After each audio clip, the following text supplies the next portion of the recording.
구독자 여러분들 안녕하십니까? 어서 오십시오.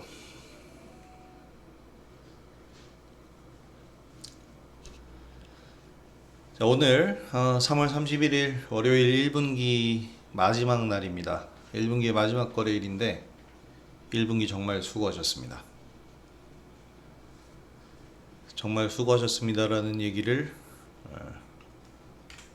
할 수밖에 없을 정도로 오늘 힘든 장세였습니다. 그죠? 이게 목소리가 신이 날 수가 없네요. 지금 참여하시는 분도 아직은 많지 않으신데 들어왔다가 나가시는 분도 계시고 오늘 장 보면 지금 이 반응이 딱 현실 반응 아닙니까? 그래요. 뭐 텐션 올리고 신나게 즐겁게 긍정적으로 매매하는 건 좋지만 일단 코스피 코스닥 양시장 마이너스 3이라는 숫자가 찍혀 있다라는 건 이거는 너무 충격적인 겁니다. 어마어마한 거예요. 이 정도의 하락을 보일 만한 부분은 아니라고 생각을 하는데 어쨌든 이 정도의 하락세를 지금 보였습니다. 낙폭이 이렇게 나온 것은 어쩔 수가 없는 것이고 이제 이 이후를 우리가 대비를 해야 되고 왜 이렇게 하락을 했는지를 우리가 생각을 해야겠죠. 그래서 뭐 오늘 시황 점검과 함께 우리 이제 새로운 시장을 준비를 해야 돼요. 그것에 대한 얘기를 좀 해드리려고 합니다. 자, 일단 오늘 양시장 모두 3%대 급락을 했습니다. 이 이유는 뭐 두 가지 정도가 있다라고 저는 봐요. 다들 아시겠지만 첫 번째는 이제 미증시 급락, 그 다음은 공매도 재개. 자, 미증시가 급락을 했습니다. 그 여파로 우리 시장도 급락을 했는데 일단 지수 흐름 좀 보고 가면은 거의 종가가 최저가로 끝나는 이런 하락세를 보였습니다. 코스피 지수 역시 마찬가지로 거의 종가가 최저가입니다. 근데 이제 우리 미증시를 보게 되면 나스닥 지수 지금 2.7% 빠졌죠. 나스닥 지수 2.7% 빠진 건 솔직히 말해서 굉장한 사건입니다. 이렇게까지 빠진 적 별로 없었고 S&P 500도 1.97%니까 2% 가까이 빠졌고 다우 지수도 1.69%니까 거의 뭐 2% 가까이, 대부분 2%, 3% 가까이 이런 식으로 빠졌기 때문에 굉장히 큰 폭의 하락을 보인 건데 어떤 사건이 있었기 때문에 이렇게 빠졌느냐? 단순합니다. 단순한 내용, 하지만 치명적인 내용. 스태그플레이션이라는 단어가 사실 이게 몇 달 전부터 계속해서 나오기 시작했죠. 스태그플레이션 우려가 시장을 짓누르고 있다, 이런 얘기들 계속 나왔는데 이 스태그플레이션에 대한 우려가 점점 더 짙어지고 있습니다. 이 스태그플레이션 간단하게 얘기하면 이거예요. 내가 버는 돈은 별로 없는데 물가까지 올라가는 것. 그러니까 저성장과 고물가, 이게 겹치게 되면 어떻게 될까요? 악순환의 연속이 되죠. 구매력이 줄어드니까 구매할 수 없고, 구매할 수 없으니까 기업에서는 실적이 안 좋아지고, 실적이 안 좋아지면 생산량을 늘릴 수 없고 고용을 창출할 수 없어요. 그럼 다시 물건이 줄어들겠죠. 물건값도 올라가요. 계속 이 악순환의 반복이 됩니다. 그러면 쫙 갈라지면서 양갈래로 찢어서 결국에는 펑 하고 터지겠죠. 파멸이 오는 거예요. 보통 스태그플레이션이 오게 되면 경제 공황 수준이 옵니다. 그래서 이제 스태그플레이션이 올 것을 최대한 방어하고 막으려고 코로나19 때도 이런 스태그플레이션이 올 수밖에 없잖아요. 성장을 할 수 없고 일을 못 하니까 전 세계 물동량이 줄어드니까 인플레이션은 급증하고 물건이 없으니까요. 그래서 돈을 풀었죠. 그냥 유동성을 공급했어요. 억지로 그냥 살짝 약간의 반칙을 쓴 거죠. 그래서 스태그플레이션을 최대한 막았는데 이런 것들이 하나의 금융 정책 방법이에요. 근데 지금은 이런 방법을 쓸 수가 없어요. 왜냐하면 누가 하나가 칼춤을 추고 있죠. 지금 이 관세라는 칼을 미친 듯이 휘두르고 있습니다. 그래서 이 관세가 모든 것의 문제라고 보기에는 좀 힘들 수 있어도요. 돌이킬 수 없는 문제를 만든 것은 맞습니다. 원래 모든 것의 문제는 가격에 있어요.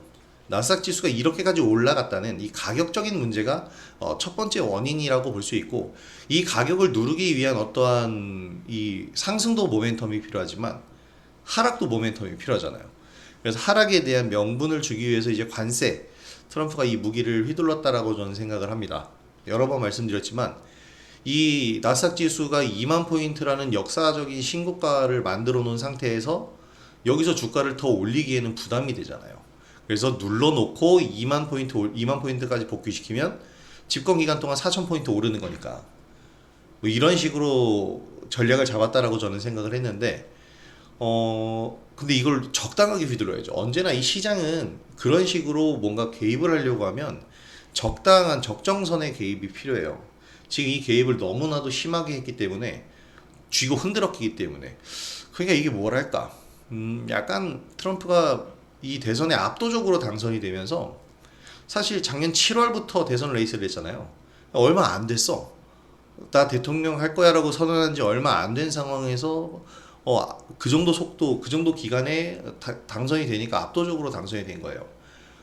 뭔가 강력한 어떤 자신감을 얻었나 봅니다. 모든 걸 자신 마음대로 휘두르다 보니, 사실 자신 마음대로, 자기 마음대로 모든 걸 휘둘렀을 때 다 마음대로 되는 건 아니거든요. 주변에서 따라줘야 되는 건데, 지금 주변국들에서 미국이 이렇게 관세를 무기로 휘두르면 무서운 건 맞죠. 사실이에요. 무서운 건 맞는데 전 세계가 똑같은 상황이라면 일단 버텨보자, 견뎌보자, 우리도 보복 관세 간다, 이런 얘기들이 나올 수밖에 없는 겁니다. 이 하락 추세 대를 그어 놓으면은 상승 추세 대 이 하단부를 그어 보면 이 하단부는 완전히 지금 이탈됐거든요. 지금 얘네들도 여기서 새 판을 짜야 됩니다.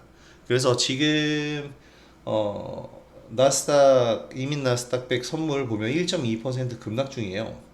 이 얘기는 오늘 미 장도 그렇게 좋지 않을 것이라는 얘기인데, 여기서 한 번 더 하락하게 되면은 이제는 추세가 문제가 아니고 전 저점들이 문제가 됩니다. 이 전 저점들에 대한 지지력 테스트가 이제 이루어진다라는 건데, 전 저점에 대한 지지력 테스트가 이루어진다는 얘기는 바꿔 말하면 하락한다는 얘기입니다.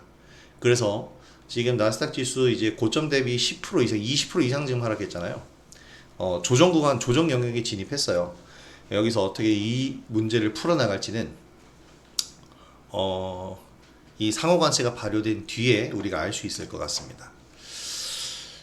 이 흐름이 굉장히 어떻게 보면은 문제가 되겠고, 우리나라 흐름을 보게 되면 사실 우리나라는 밸류 자체가 높진 않아요. 많이 오르지 않았단 말이에요. 올해 들어서 이제 좀 상승폭을 보인 건데, 우리 연봉을 한번 보면 사실 아직까지 우리나라가 많이 올랐다라는 게 뭐냐면, 코스피 지수 연봉이 2025년 봉이 양봉이에요. 양봉이라는 얘기는 올해는 아직까지는 상승이 유지되고 있다는 겁니다. 시초가 대비 상승을 했다라는 거죠. 1월 첫 거래일 대비해서 지금 상승 중이고, 코스닥 지수가 이제 이 연초에 만들었던 그 시초가를 붕괴시켰어요. 그러면서 음봉으로 전환이 됐습니다. 그래서 코스닥 지수의 수익률은 올해 마이너스입니다. 사실 이걸로 단적으로 뭐 얘기를 할 수는 없겠죠. 왜냐면 오늘의 하락에 대한 이유를 제가 두 가지 얘기를 드렸는데, 하나가 미국의 스태그플레이션 우려고, 또 하나는 공매도란 말이에요. 오늘 이렇게 하락한 이유가 뭔가? 이거 그냥 공매도. 그러니까 이게 재개를 오랜만에 하다 보니까 지금 힘을 응축한 대차장고를 엄청나게 채워놓은 외국인들이 오늘 다 갖다 쏟아 부은 것 같습니다. 사실 그렇다고 밖에는 볼 수가 없을 것 같고, 지금 뭐 수급 동향을 보게 되면, 자, 에코프로비엠 외국인 오늘 그냥 대량 매도입니다. 장중에는 외국인이 매수로 찍혀 있었어요. 이게 굉장히 우리가 생각해 봐야 될 문제인데, 외국인이 장중에 매수로 찍혀 있었는데 주가는 급락 중이었고, 우리 이거 주가 차트도 한번 함께 봅시다. 오늘 급락을 하고 있었는데 외국인들이 장중에는 순매수가 유입이 되고 있었단 말이에요. 왜냐? 공매도는 장중 수급량의 집계가 안 돼요. 그래서 공매도를 우리가 파악할 수 있는 건 장 끝나고 나서 그 해당 종목의 매도량이 얼마나 늘어났냐를 체크해야 되고, 원래 공매도의 집계는 다음 날 됩니다. 그래서 다음 날 공매도가 얼마나 나는지 확인할 수 있어요. 그러니까 지금 아직 에코프로 BM, 에코프로는 더 심합니다. 11%로 끝났는데 12%까지 빠졌었거든요. 외국인들 어마어마하게 팔았죠. 거의 500억 가까이 팔았는데, 이 외국인들의 이 수급량, 이 매도량이 장중에는 매수였어요. 그런데 12% 빠져 있었죠. 이 얘기는 뭐냐면 100% 공매도란 얘기예요. 이 이상이란 얘기입니다. 공매도 지금 500억 나왔다는 얘기예요. 500억 이상. 장중에 분명히 외국인 순매수 600억 정도가 찍혀 있었어요. 600억이 아니라 100만, 1000만, 6억 정도가 찍혀 있었어. 그냥 거의 보합이었다는 얘기죠. 거의 금액이 없었다가 장 마감하면서 갑자기 마이너스 480억 이렇게 찍혀 있다라는 것은 거의 500억 가까운 돈이 그 공매도로 잡혔다라는 거죠. 장중 수급에는 안 잡히고 장 끝나면 이제 수급량이 더해지니까 오늘 장내에서 매도한 거 말고 다른 매도량 다 포함해서 집계해서 지금 더해 놓은 거거든요. 그게 이렇게 나왔죠. 그러면 내일 이제 공매도량이 정확하게 집계가 될 거예요. 500억 정도 했다는 겁니다. 지금 이게 예고가 돼 있었어요. 제가 유튜브 영상 하면서 여러분들한테 2차전지 관심 가져라라는 얘기했죠. 근데 2차전지 제가 관심 가지라는 분야가 뭐였어요? 전통의 리튬 업체가 아니었어요. 지난주 금요일 필살기 방송 때도 제가 이 얘기를 했는데 2차전지 업황이 바닥을 찍은 것은 맞다라는 얘기를 제가 했습니다. 이게 굉장히 중요한 얘기인 게 2차전지도 분야가 여러 개예요. 그래서 지난주에 사실 우리 LG 에너지솔루션 한번 볼까요? 지난주에 여기 8% 올라간 날이 있어요. 8.4% 올라간 날. 이때 구광모 회장이 딱 한마디 했죠. 우리 진짜 사직생은 이재용 회장이 한 말이고 구광모 회장은 뭐라고 그랬나요? 어쨌든 우리 목숨 걸고 하자 뭐 이런 식의 표현을 했잖아요. 그거 한마디 하면서 LG 에너지솔루션이 8% 급등을 했습니다. 그러면서 업계 전체가 화답을 했죠. 그래서 이제 에코프로도 마찬가지고요. 에코프로는 별로 오르진 않았군요. 양봉이 떴을 뿐이지. 소재 업체들보다 삼성 SDI나 SK온과 같은 완제품 제조업체들이 요 26일 수요일날 다 같이 올랐습니다.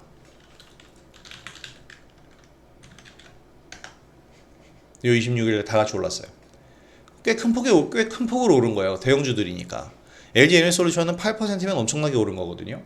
근데 이렇게 상승을 했는데 제가 이 지난주 금요일 필살기 방송에서 뭐라고 그랬냐면 전기차 대표적, 그러니까 2차 전지의 대표적 전반 산업인 이 전기차의 업황이 살아나야 된다고 말씀드렸습니다.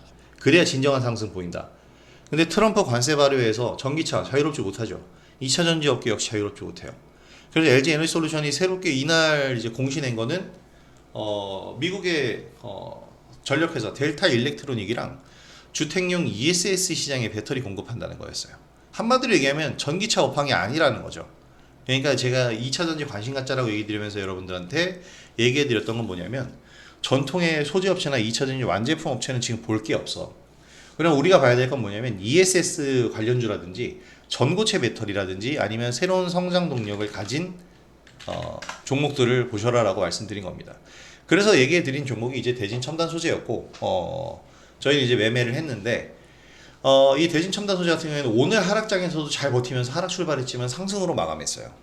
2차전지 주들은 지금 공매도 타겟이기 때문에 2차전지라는 거대한 하나의 섹터 말고 그 안에 구분지어서 테마별로 종목을 봐야 됩니다. 이게 지금 에코프로가 이렇게까지 빠진 거 12% 빠졌어요. LG 에너지솔루션도 엄청나게 빠졌죠. 수급 동향 한번 볼까요?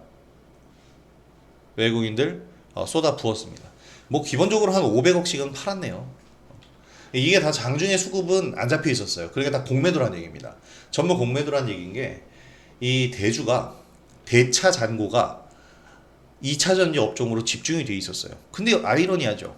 원래 공매도라는 것은 많이 오른 종목을 이제 주식을 빌려서 많이 올랐으니까 떨어질 걸 생각해서 매도하는 게 공매도인데 줄기차게 하락했던 2차전지주에 왜 공매도를 이렇게 쳐놨을까요?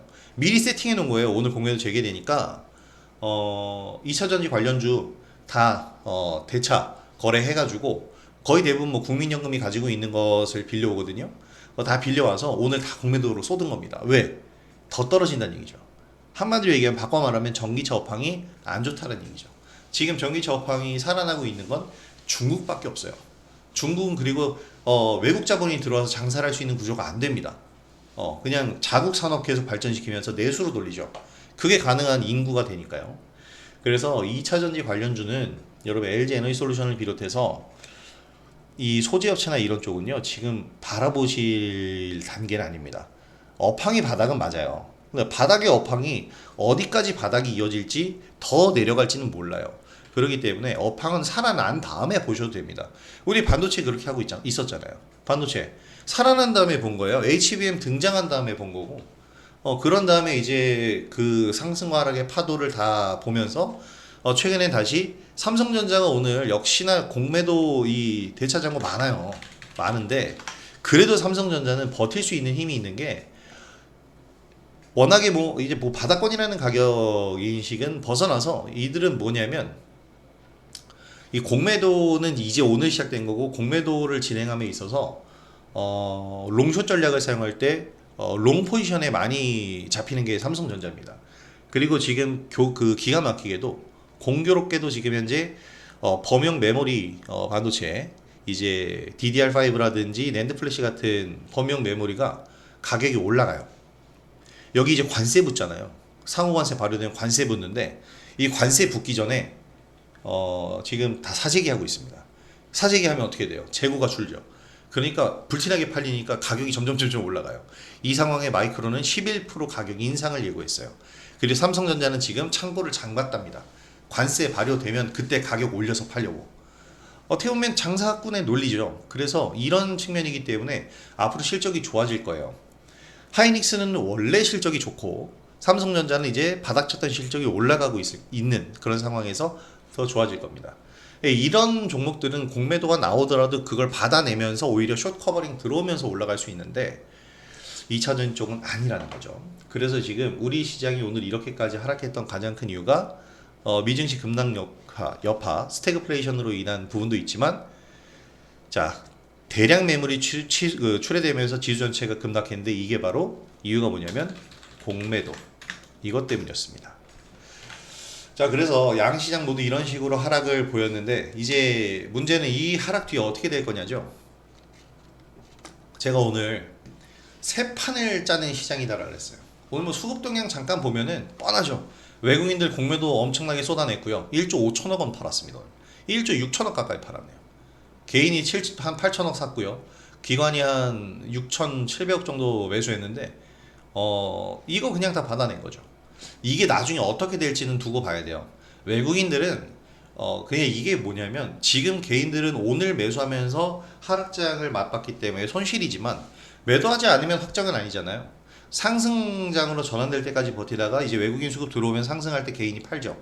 그럼 그때 파는 것이 수익으로 만들어져야 돼요.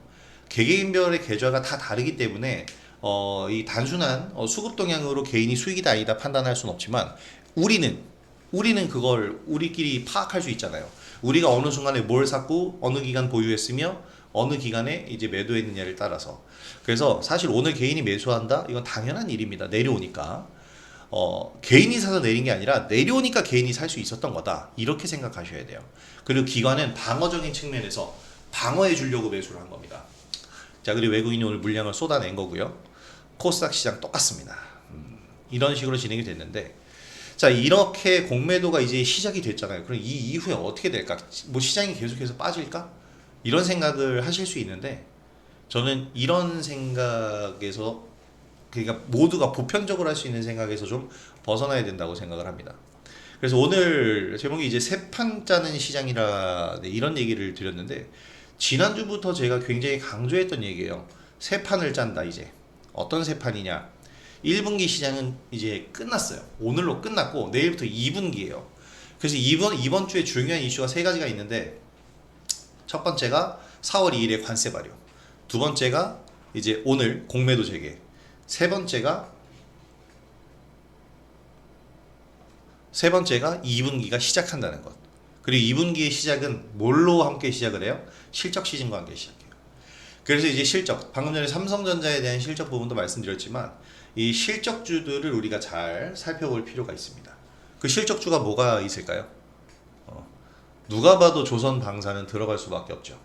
현대로템이 오늘 상승하는 흐름을 보였습니다. 현대로템부터 한번 보죠.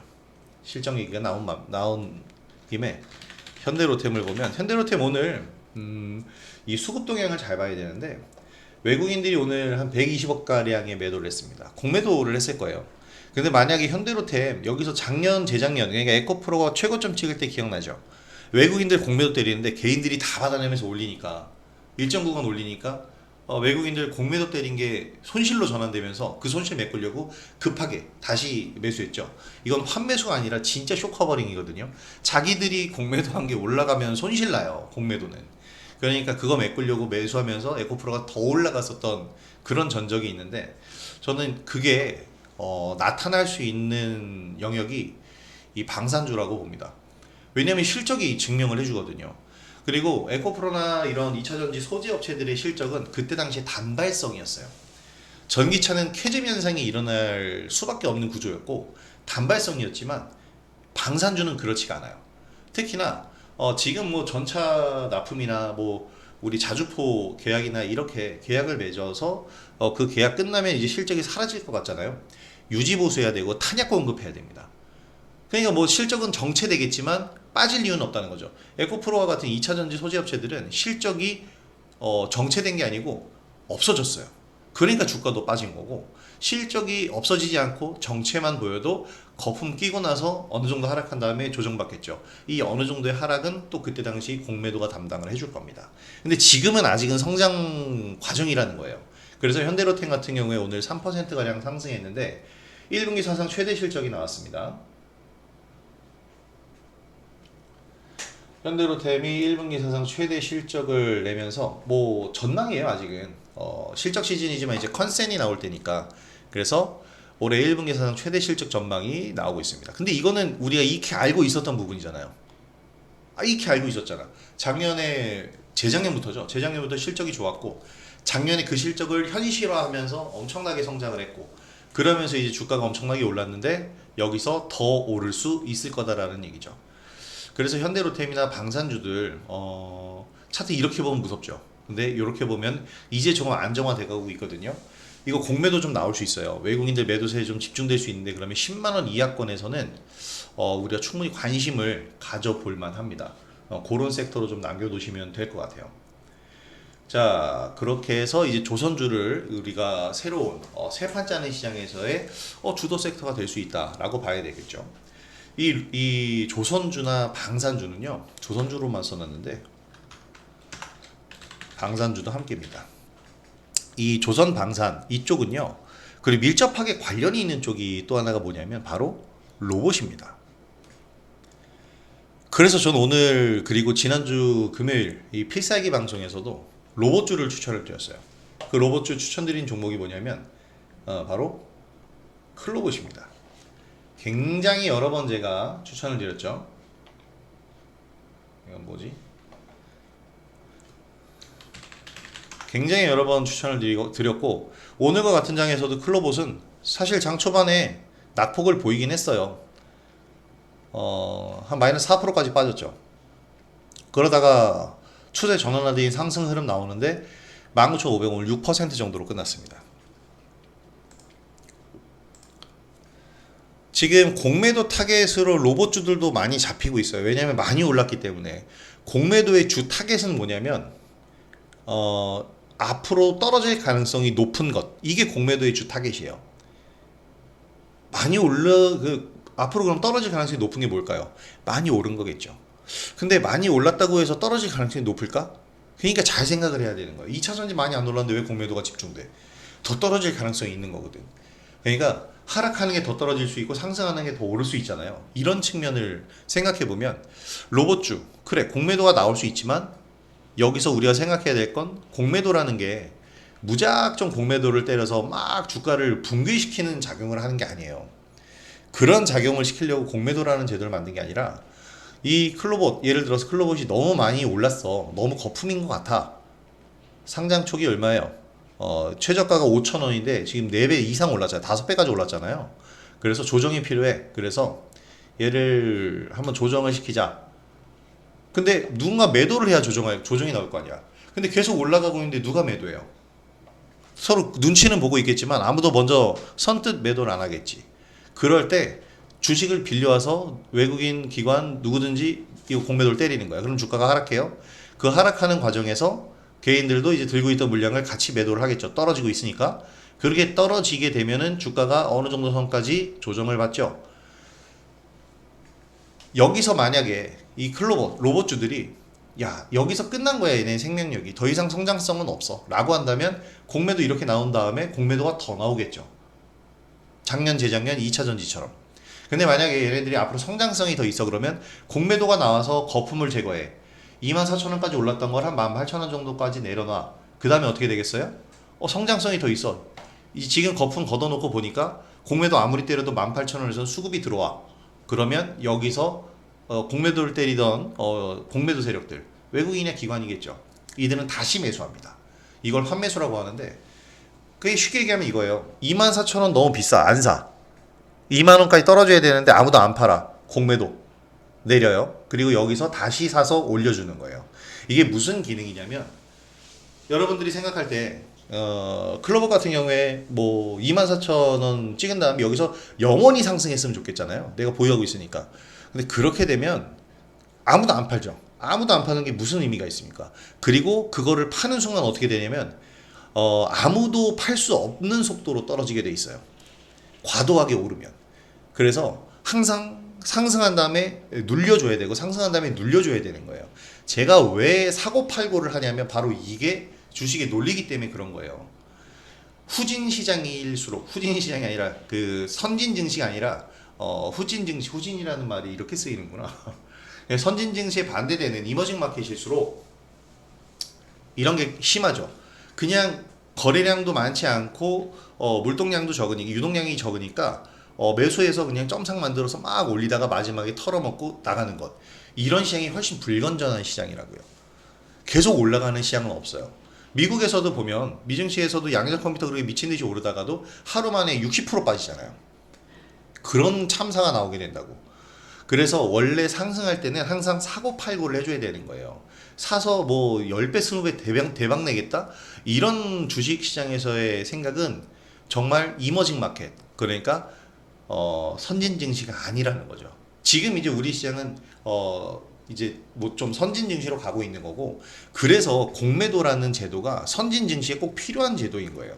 왜 공매도를 우리가 공매도 제도를 철폐했을 때 MSCI 선진 지수에 편입 못 되는지 아시겠죠? 공매도가 없으면 이것은 선진 증시가 아닌 거예요. 그냥 쭉 올라가게끔 만들어 놓은 증시잖아. 그럼 누가 좋아요? 아무도 좋은 사람 없어요. 결국엔 다 파멸이에요. 그런데 그냥 내가 가지고 있다면 나는 이게 계속 올랐으면 좋겠으니까 공매도 싫어, 하락하는 거 싫어, 계속 올랐으면 좋겠어, 이러는 거고. 또 하나의 공매도의 부정적인 시각은 이거죠. 그냥 불법, 무차입 공매도는 불법이에요. 그냥 대차를 안 하고 그냥 무차입으로 공매도를 때리는 거예요. 이건 말이 안 되죠. 내가 빌린 게 없는데 어떻게 매도해? 누군가가 짜고 친다라는 거죠. 그러니까 말 그대로 불법. 이 불법적인 무차입 공매도를 막아야 하는 거고, 이 순기능의 공매도가 있기 때문에 공매도 제도는 다시 부활시키는 게 맞아요. 그래야 외국인 수급도 들어오면서 선진 증시가 되는 겁니다. 국장 탈출 지능순이라는 단어 더 이상 안 외쳐도 된다는 얘기죠. 자, 그래서 지금 이제 공매도에 대해서 이 로봇주들도 타깃이 될 수 있어요. 많이 올랐으니까. 하지만 방금 전에 설명드린 것처럼 근데 왜 싹 다 지워져 있지? 내 여기다 매매한 걸 다 적어놨는데. 자, 클로버 같은 경우에도 상승을 했어요. 그 다음엔 하락을 하겠죠. 하락한 이후에 뭐 공매도가 나올 수도 있어요. 여기서 추가 하락이 만약에 나온다고 한다면 전 거기서 다시 받쳐놓고 매수를 해야 된다고 보는 겁니다. 왜냐하면 공매도로 인한 하락이 나왔다고 해도 얘가 앞으로의 성장성이 있으니까 더 상승 흐름이 나올 수 있다는 거죠. 근데 일단 최근 하락으로 인해 하락을 멈추고 오늘 상승으로 돌렸어요. 내일 다시 하락할 수도 있어요. 그것은 우리가 알 수 있는 부분은 아니죠. 그리고 지금 클로버 같은 경우에도 넥스트레이드 이제 거래 가능 종목이 됐기 때문에 지금 이 순간에도 거래가 되고 있습니다. 19,450원 지금 움직이고 있죠. 넥스트레이드 거래가 되는 종목입니다. 어쨌든 그래서 제가 지금 클로봇에 대해서 예를 들어서 이제 공매도 과정을 설명을 드린 건데 클로봇 자체적으로 제가 지난주에 소개해 드린 내용이 있습니다. 지금 2차전지나 이런 쪽은 제가 부정적으로 안 좋은 방향에 대해서만 얘기를 했지만 성장성이 있는 2차전지는 봐야 된다라고 얘기했죠. 근데 이거는 다른 모든 산업이 마찬가지예요. 자동차 산업도 마찬가지잖아요. 제가 여러분들한테 그 얘기했죠. 자동차 산업이 성장 산업입니까? 성장 산업이 아니에요. 그건 지금 정체되어 있는 겁니다. 앞으로 폭발적으로 인구가 늘어나거나 구매력이 늘어나야 그게 성장 산업이 되는 거예요. 그리고 전기차 캐즘 현상이 이제 사라지고 내연기관 차량이 모두 사라진 다음 전기차 시대로 완전히 전환될 때 그때 폭발적인 성장할 겁니다. 근데 아직은 아니에요. 아직은 아니라는 거고.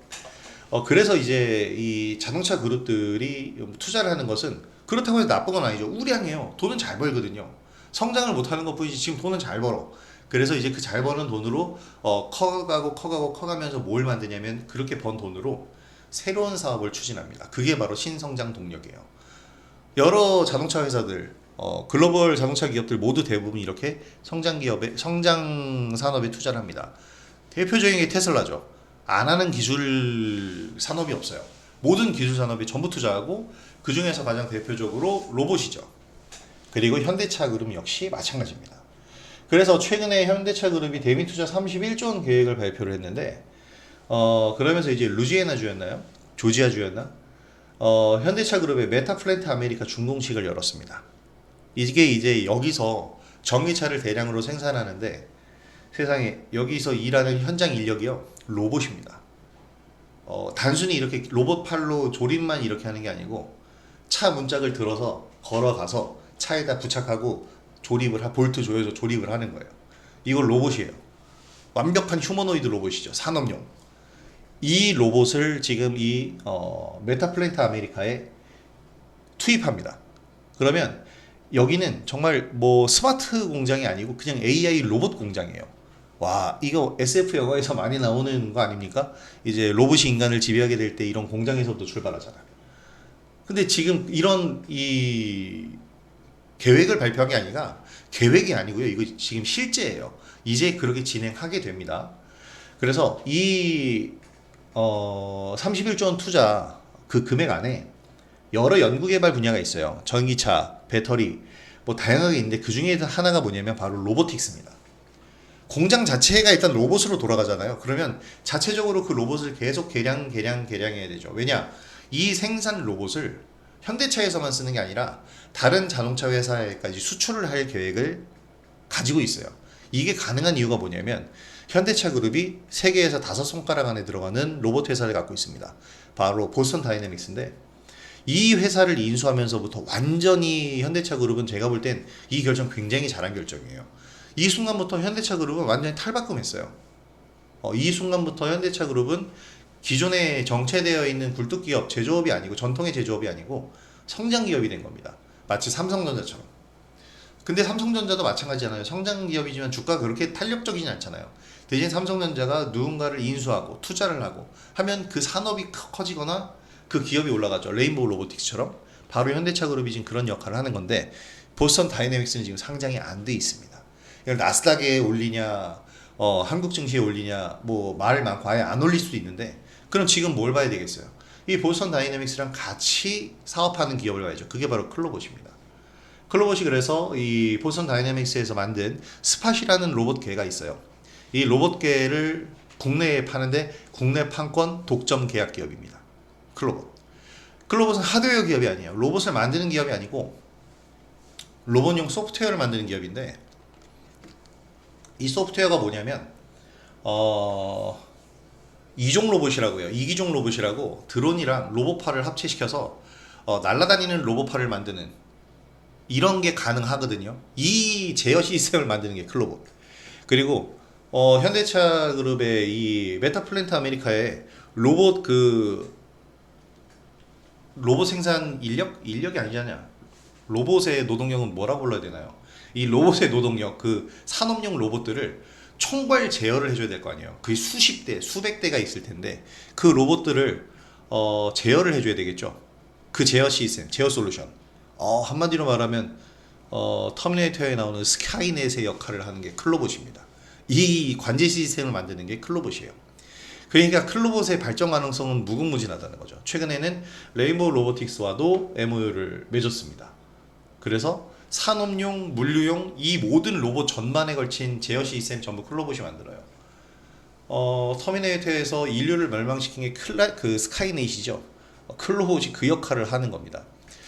어, 굉장히 파워풀한 재료고 엄청난 성장 가능성을 가지고 있어요. 아직은 아니죠. 아직 그 정도는 안 되지만 그 정도 레벨은 아니지만 그런 레벨로 갈 수 있게끔 지금 레벨 1인데 그쪽으로 방향을 택했다는 거예요. 그쪽으로 계속 발전할 수 있다는 거죠. 그냥 발전 가능성이 무궁무진한 겁니다. 다른 기업들도 이런 로봇을 왜 만들까요? 쓰려고 만드는 거잖아요. 그리고 로봇을 사용하기 위한 소프트웨어 이 부분에 대해서 클로봇과 앞으로 협업을 많이 할 수 있겠다. 엔비디아도 마찬가지인 게 엔비디아가 지금 추구하는 이 휴머노이드 로봇 훈련 시스템 그리고 휴머노이드 로봇을 결국에 만들 텐데 엔비디아가 요구하는 조건 검증이 돼야 돼요. 그러면 어느 걸 뭘로 검증할 수 있을까요? 바로 다른 기업에서 성공적인 이력이 있느냐. 세계 5대 로봇 회사라고 그러죠. 보스턴 다이내믹스. 여기와 함께 협업을 하는 클로봇. 그래서 제가 강조를 계속해서 드린 겁니다. 이건 굉장한 이슈예요. 그런데 주가는 제가 볼 땐 그거에 비해서 너무 미진해. 그리고 움직이는 게 너무 좀 더딘데 오늘과 같은 날 이런 흐름을 보였다라는 건 확실하게 자기 방어적인 부분이 있는 거고요. 추가 상승 나올 수 있는 겁니다. 그리고 TXR 로보틱스 우리 최근에 이제 상장한 건데 저는 매매를 못했어요. 신규 상장하고 저는 이런 초반에 건드리진 않습니다. 오버행 이슈들도 있고 하니까 잠재적 매도 물량이 있으니까 안 건드리는데 근데 이 TXR 로보틱스가 가지고 있는 이 베네핏이 굉장히 좋아요. 보통 지금 클로봇도 소개를 해드렸는데 지금 로봇 기업들이 굉장히 많잖아요. 오늘 또 얘기 드릴 유일 로보틱스도 그렇고 로보스타, 로보티즈 뭐 다 있는데 이들이 다 뭐냐면 뒷배가 있죠. 레인보우 로보틱스는 그냥 삼성이 버티고 있고요. 로보티즈, 로보스타는 LG그룹 그리고 클로봇은 현대차그룹 TXR 로보틱스는 유진그룹. 유진그룹도 지금 로봇 사업 분야가 굉장히 다양해요. 그 중에 하나가 이제 TXR 로보틱스인데 왜 지금 각광을 받았냐면 얘네가 소방 로봇을 만듭니다. 이게 어떻게 보면 굉장히 큰 이슈였던 것 같아요. 왜냐하면 지금 산불 이슈가 너무 컸었기 때문에 산불에 대한 이 정말 국가적인 재난이잖아요. 그래서 이 소방에 관한 부분도 관심도가 올라갔는데 사실 이게 그 화재 현장은 재난 현장이니까 사람이 소방관이 직접 투입되기에 위험도가 높은 그런 지역들도 많고 불 한가운데 들어가서 소방 작업을 할 수는 없죠. 근데 로봇이라면 다르겠죠. 그걸 이제 TXR 로보틱스에서 만듭니다. 그래서 지금 이 소방 로봇 국내 독점 공급 계약 그 체결했다고 하는데 이 사진을 보여드리면 바로 이렇게 생긴 거예요. 이 TXR 로보틱스가 국내 독점 공급하게 될 소화 로봇입니다. 소화 로봇. 이제 높은 곳 불 끄는 건 이렇게 로봇 팔을 이용해서 이게 지금 전진건설 로봇의 로봇 팔과 비슷하게 생겼죠. 그리고 여기 밑에 있는 로봇은 이제 경사진 곳을 가고 좁은 공간 투입해서 불을 끄는 그런 로봇. 구체적으로 이렇게 생겼는데 그래서 경사진 곳도 가고 투입 못하는 데가 없는 거예요. 뭐 이 위에 있는 건 이제 소화기겠죠. 그래서 불 한가운데 뛰어들어서 불을 끌 수도 있는 이런 로봇을 만드는 게 이제 TXR 로보틱스입니다. 사실 이게 로봇의 미래를 보여주는 거예요. 저는 그렇게 생각을 하는데 로봇의 미래가 뭡니까? 사람이 하기 힘든 거 3D 산업들 사실 아까 말씀드린 현대차 메타플랜트 아카데미에 이 로봇 그 산업용 로봇들이 하는 게 뭐죠? 메타플랜트 아메리카에서 지금 그 로봇들이 하는 거 차체 들어서 옮기고 문짝 붙이고 다 무겁고 어렵고 위험하고 이런 쪽의 일들이에요. 그러니까 로봇의 미래는 사람을 대체하는 데 있는 게 아니라 사람이 하기 싫은 일을 대신해 주는 데 있습니다. 그래서 3D 영역에 있는 그런 뭐 일들, 그러니까 위험하고 힘들고 지저분한 이런 부분들의 일들을 이제 로봇이 다 대체하게 될 거예요. 슬픈 얘기이기도 하지만 어쨌든 그렇게 될 겁니다. 일단 비용이 싸니까 초기 비용만 투입하면 그 다음은 되잖아. 어쨌든 이런 로봇 산업들 지금 제가 왜 얘기해 드리냐면 현대차가 31조 원을 미국에 대미 투자를 한다고 해서 관세를 안 내는 게 아니에요. 그래도 관세 냅니다. 그리고 그 공장이 준공이 돼서 거기서 차량이 생산되면 그 차량은 관세 없이 팔겠죠. 그 나라 안에서. 문제는 그때까지의 판매는 어떻게 할 겁니까? 그건 관세를 올릴 수밖에 없어요. 그렇게 되면 어떻게 됩니까? 그때까지 실적이 줄어들 수밖에 없죠. 그리고 사실 이런 분석도 있는데 굉장히 이게 핵심을 찌른 겁니다. 이 미국의 공장을 만들면 뭐 합니까? 인건비가 비싼데 관세는 현대차가 내는 게 아니고 미국의 소비자들이 내는 거잖아요. 근데 미국의 공장을 만들어서 인건비를 주는 건 현대차가 주는 거예요. 그리고 현대차 자체로는 수익성이 떨어질 수밖에 없어요. 그럼 어떻게 해야 될까? 차값을 올려야죠. 그럼 관세 붙는 거랑 똑같잖아요.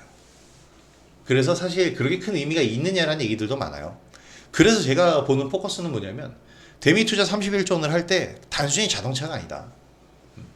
이제 북미 지역은 전기차가 거의 없으니까 이 전기차 시장을 선점하려는 뭐 의도 이 정도로만 봐야 되고 사실 이 31조 원 투자 계획 안에서 제가 더 높이 평가하는 부분은 바로 이 로봇입니다. 로봇과 같은 경우에는 지금 이렇게 다양한 분야의 로봇들이 있는데 사실 요 TXR 로보틱스의 소방 로봇 굉장히 혁신적이잖아요. 얘가 어떻게 보면은 뭘 보고 아이디어를 얻었을까? 저는 그게 스팟, 로봇계라고 생각합니다. 로봇계가 하는 역할이 뭐냐면 방범이나 보안 쪽이 가능해요. 사람이 다닐 수 없는, 그리고 사람은 24시간 순찰할 수 없잖아요. 하지만 로봇계는 24시간 순찰할 수 있죠. 그런 용도로 쓰는 겁니다.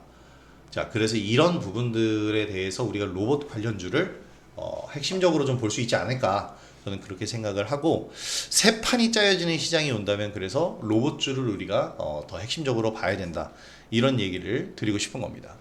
UL 로보틱스는 지금 SK그룹에서 공격적으로 투자를 하고 있죠. 여기 지분 참여까지 하면서 이 UL 로보틱스를 뭐 그냥 잡아가고 있는데, 기사에 떡상이라는 단어를 써도 되나요? 떡상랠리라고 써있네. 지금 SK온과 이제 배터리 공급 계약 뭐 어쩌고저쩌고 하는데 생산 시설에다가 이제 로봇 스마트 팩토리를 만드는 거예요. 자, 그래서 SK그룹의 로봇 사업 확대 전략에 따라서 뭐 성장세 가파라질 것이다. 어쨌든 대기업이 뒤에서 받쳐주는 로봇 스타트업 기업들, 중소기업들이 지금 이제 강세를 보이고 있는데 많이 올랐어요. 맞아. 많이 올랐기 때문에 공매도 타겟이야. 근데 공매도 타겟이 돼서 공매도가 나오더라도 어느 시점에서 그 공매도에 대한 부분이 저가 메리트로 전환되는 그 시점에서는 공매도가 멈추고 바로 환매수가 들어온다라는 것.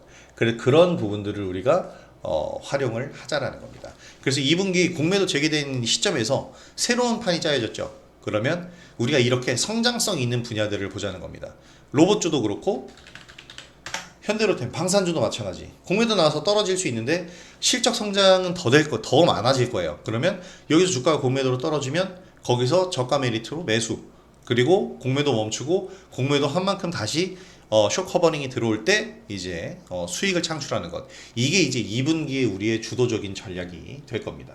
오늘 우리 종목들 중에 하락한 종목들도 대부분 뭐냐면요, 많이 올랐던 종목들이 많이 내린 거예요. 우리가 매매했다가 절반씩 남겨둔 종목들이 많아요. 그리고 얘네들 어떻게 해야 되냐면 이런 식으로 쇼커버링이 들어오는 자리, 또는 얘네들은 공매도가 나갈 리가 없죠. 왜냐면 주가 많이 내렸거든요. 그럼 매수세가 들어올 거예요. 성장성이 있다면 2차전지 소재업체처럼 하락할 가능성이 더 많은 것이 아니라면, 그럼 그때 우리가 계속 작업을 해주면 되는 겁니다. 지금 우리가 매매를 오늘만 하고 끝날 게 아니라 계속 할 거잖아요. 계속 매매를 해가는데 우리가 보유한 종목들이 재료가 될 것이다 라고 생각을 하시면 되겠습니다. 이런 측면에서 보면 바이오주들도 마찬가지예요. 바이오도 지금 공매도 공포에 떨고 있습니다. 바이오도 공매도 공포에 떨고 있는데, 사실 바이오주는 저는 케바케라고 생각해요. 공매도가 나올 종목은 엄청나게 나올 거고요. 아닌 종목은 공매도 나왔다가 쇼커버링이 바로 들어오는 엄청난 변동성이 휩싸일 겁니다. 그 중에 오늘 온코닉 테라퓨틱스를 봤는데 사실 온코닉 테라피틱스를 본 게 아니고 이게 이름이 비슷해요. 그래서 정말 상관이 없는 회사인데 뭐 이 비슷한 이름 때문에 좀 수혜를 받는다. 더군다나 또 온코크로스도 바이오거든요. 근데 AI 바이오죠. 그래서 뭐 그런 얘기들을 좀 하는데 어쨌든 이 바이오 섹터 내에서도 우리가 종목을 골라볼 수는 있을 것 같습니다. 특히 온코닉 테라피틱스는 저는 사실 바이오주를 그렇게 뭐랄까 공격적으로 본격적으로 뭐 매매를 하는 스타일은 아니기 때문에 근데 온코닉 테라피틱스 같은 경우에는 좀 이 재료를 하나 가지고 있어서 이 재료가 이제 4월 말쯤에 적용이 되는데 네스파립 위암 치료제의 가능성을 입증했다. 이게 이중항체 표적 항암제 후보 물질들이 지금 현재 가장 각광받죠. 이중항체. 이걸 뭐라고 설명하더라?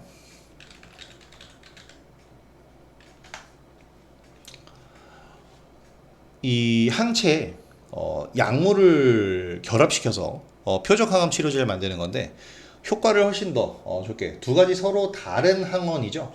동시에 인식하고 결합하게 하는 건데 그래서 이제 표적 항암 치료제로서 하나의 약을 먹고 두 개의 효과를 보는 그런 뭐 효과라고 생각을 하시면 되겠습니다. 저도 바이오 전문가는 아니라서 설명이 좀 얄팍한데 제가 이거를 가지고 설명드렸었던 게 바로 알테오젠이었어요. 알테오젠은 뭐 작년 초반 강연에 얘기해 드린 거고 작년 1월 달에 이런 부분들은 어떻게 보면 이게 완전히 승인을 받거나 그래서 기술 이전 계약까지 들어가거나 실질적으로 사용하는 쪽이면은 완벽하게 그냥 알테오젠처럼 진행하면 되는데 이렇게 원코닉 테라피틱스처럼 지금 연구 개발 단계에 있는 거는 연구가 실패했다라는 얘기나 지지부진하다는 얘기 나오면 급락으로 전환이 되거든요. 그래서 얘네들은 이 재료에 의해서 매매를 하시는 게 좋습니다. 얘네가 지금 4월 말에 미국 암 연구 학회가 개최가 돼요. 여기서 이제 연구 결과 발표니까 이 전까지만 관심주로 보시면 될 것 같습니다. 근데 이 바이오주 오늘 이 온코닉 테라피틱스가 급등을 했기 때문에 보는 건데 알테오젠이 오늘 의외의 저는 상승을 보였다고 생각해요. 왜냐면 공매도 타겟이라고 생각했거든. 현대로템과 비슷하겠죠? 실적을 갖춰놨잖아요. 근데 앞으로 공매도 타겟이 될 수도 있습니다. 그러면 말씀드린 것처럼 공매도 타겟이 됐을 때 공매도가 나오고 공매도가 나온 시점에서 전환되는 근데 그 시점을 또 잘 잡아야겠죠. 그래서 제가 그런 시점들 계속 관찰하면서 여러분들한테 그 시점들을 좀 계속해서 잡아 드릴 겁니다. 자, 뭐 신나게 떠들긴 했는데 이렇게 얘기를 듣다 보면 이제 오늘 시장을 잠시 잊었다가도 이제 말미쯤 되면 오늘 시장이 다시 기억이 나죠. 굉장히 충격적인 하락이에요. 지난주 금요일부터 오늘까지. 근데 충격적인 하락, 비이성적인 이런 하락 뒤에는 반드시 이걸 회복하는 반발 매수세가 들어옵니다. 지난주까지는 어떻게 보면 시장에서 반대 매매만 나왔다면 지난주까지 반대 매매예요. 그러니까 개파락을 안 하잖아. 이게 차이가 뭐냐면 지난주 금요일 같은 경우에는 반대 매매입니다. 개파락 안 하죠. 딱 시작 출발한 다음에 점점 내려가요. 그러면 갑자기 여기서 반대 매매가 쏟아져요. 이것도 비이성적인 거예요. 그래서 분봉에서 갭이 떨어져요. 그렇게 해서 아래로 내려갔다가 거기서 다시 점점 내려가다가 일정 가격 되면 반대 매매 걸리고 뚝 떨어지고 이런 현상인데 오늘과 같은 날은 아예 갭으로 떨어졌다가 그냥 밑으로 쭉 밀잖아요. 하루 종일 쭉 쏟아내죠. 공매도 딱 누르고 하락시킨 다음에 거기서 또 매도 물량이 쫙 나온 겁니다. 그동안 또 1년 동안 공매도를 참아왔잖아요. 그래서 지금 이제 공매도 때문에 저는 시장이 이렇게 된 것이다. 더더욱 그렇게 생각을 하는데 물론 미국 스태그플레이션 우려도 있지만 근데 이런 부분들을 우리가 잘 지금 감수하고 단도리하고 잘 어떻게 우리가 전략을 만들어서 챙긴다면 아까 말씀드린 것처럼 지금 이 2분기 밑에 거 하나도 얘기 안 해드렸는데 요 지금의 2분기 시장은 우리가 제가 이거 아까 올려드린 게 맞나요? 네. 지금 2분기 시장을 우리가 너무 이 답답하게만 쳐다볼 것이 아니라 요 2분기 시장에서 우리가 기회를 찾아볼 수 있을 겁니다. 저는 분명히 그렇게 될 거다라고 생각하고요. 새로운 종목들로 주도력이 다시 간다면 우리는 그 종목들로 다시 방향성 바꿔볼 수 있을 겁니다. 오늘 이후에 세 판 짜게 되는 이런 시장이기 때문에 우리는 지금 이 세 판에서 잘 흐름을 탄다면 좋은 흐름 맞이할 수 있을 거예요. 이제 뭐 세 판에서 추세를 새로 만들면 새로운 주도주들 당연히 필요하잖아요. 그리고 그 주도주들이 지금 제가 설명드린 1분기 기존 주도주에서 나올 가능성들 높으니까 이걸 잘 체크해 보도록 하겠습니다. 자, 오늘 영상 여기서 마무리하도록 하겠고요. 오늘 영상 도움이 되셨다면 구독하기와 좋아요 그리고 알림 설정 한 번씩 부탁드리도록 하겠습니다. 꽤 오래 얘기를 했는데요. 오늘 영상 많이 도움이 되셨으면 좋겠습니다. 자, 그럼 저는 다음 영상으로 또 찾아뵙도록 하죠. 김영 대표였습니다. 방송 마무리하겠습니다. 참여해 주셔서 감사드립니다.